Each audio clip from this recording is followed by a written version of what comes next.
छत्तीसगढ़ के तमनार में जहां जल जंगल और जमीन बचाने की जंग तेज हो चुकी है, तमनार के 56 गांव कोल ब्लॉक परियोजना के निशाने पर हैं और स्थानीय लोग अपनी आजीविका और पर्यावरण बचाने के लिए एकजुट हो रहे हैं। मुंडा गांव में अब तक 75,000 एकड़ का जंगल काटा जा चुका है, जो अब समतल मैदान में तब्दील हो चुका है। ग्रामीणों का आंदोलन लगातार जारी है। जंगल तो कट गए, लेकिन अब लोग कोल परियोजनाओं के खिलाफ एकजुट हो रहे हैं।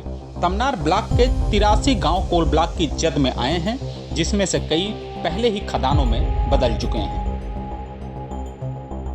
तमनार में 9 कोल परियोजनाएं चल रही हैं, जिसमें Jindal steel and power, SECL और महाजेनको जैसी कंपनियां शामिल हैं। हाल ही में जिंदल स्टील ने नागरमुड़ा और जांजगीर पंचायत में जंगल काटने की कोशिश की, लेकिन ग्रामीणों के विरोध के कारण उन्हें पीछे हटना पड़ा। बीते दिन पूर्व मुख्यमंत्री भूपेश बघेल 20 से ज्यादा कांग्रेस विधायकों के साथ मुंडा गांव पहुंचे। उन्होंने महाजेनको के MDO अडानी इंटरप्राइजेज पर जंगल और गांव बर्बाद करने का आरोप लगाया और सरकार पर उद्योगपतियों के पक्ष में काम करने का इल्जाम लगाया। ये जंगल में केवल वन विभाग की अनुमति के बिना आप पैर भी नहीं रख सकते, क्योंकि ये जो समय है आप देख लीजिए, कान्हा केसली में हो, चाहे बांधवगढ़ हो, चाहे और भी जो सेंचुरी है, वहाँ 10 जून के बाद प्रवेश वर्जित हो जाता है। तो यहाँ 26 और 27 जून को यहाँ कैसे जंगल में घुस गए? और वन विभाग के कर्मचारी नहीं, अडानी के लोग और 2000 पुलिस उनको सुरक्षा प्रदान करे कि जंगल काटो जंगल। तो बिना विष्णुदेव के निर्देश के बिना तो हो नहीं सकता। मुख्यमंत्री जी से ही सवाल है कि नियम विपरीत आपने जंगल की कटाई कैसे करवा दी, जबकि पेशा कानून लगा हुआ है। रायगढ़ जिले में 9 कोयला खदानें प्रस्तावित हैं।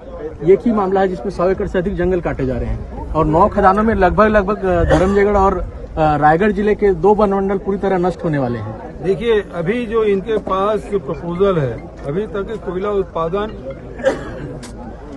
1600 लाख मीट्रिक टन उत्पादन हो रहा है और भारत सरकार ने ये कहा है कि इससे अधिक नहीं किया जा सकता।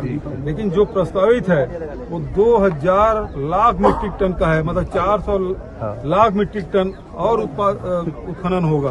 तो ये पूरा जो एरिया है वो पूरा खदानों में परिवर्तित हो जाएगा, कोयला से और ओवरबर्डन से पट जाएगा, जिससे हमारे पर्यावरण की बड़ी क्षति होगी।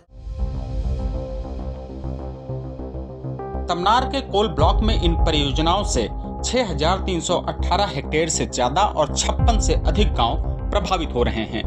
इनमें Gujarat state electricity, Maharashtra state power, Jindal steel, Hindalco और अंबुजा सीमेंट जैसी कंपनियां शामिल हैं। स्थानीय लोग अब जल जंगल जमीन बचाओ मोर्चा के बैनर तले एक मंच पर आ गए हैं। स्थानीय लोगों का कहना है कि जितने जंगल कट गए वो कट गए, लेकिन अब बस करो। ग्रामीणों ने कलेक्टर और अधिकारियों को पत्र लिखकर अपनी बात रखी है। सामाजिक कार्यकर्ता राजेश त्रिपाठी का आरोप है कि सरकार और प्रशासन उद्योगपतियों के लिए काम कर रहे हैं और स्थानीय लोगों की परेशानियों की उन्हें कोई चिंता नहीं है।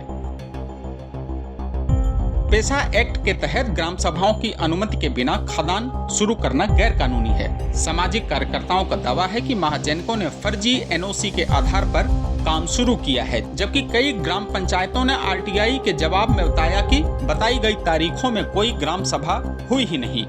वन और राजस्व विभाग ने इस मुद्दे पर अभी तक कोई जवाब नहीं दिया है, जिससे सवाल और गहरा गए हैं। तमनार के लोग अब सिर्फ अपने गांव के लिए नहीं, बल्कि पूरे विकास खंड के लिए लड़ रहे हैं। उनकी यह लड़ाई न केवल उनके जल जंगल और जमीन को बचाने की है, बल्कि यह एक मिसाल है कि एकजुटता से बड़ी चुनौती का सामना किया जा सकता है।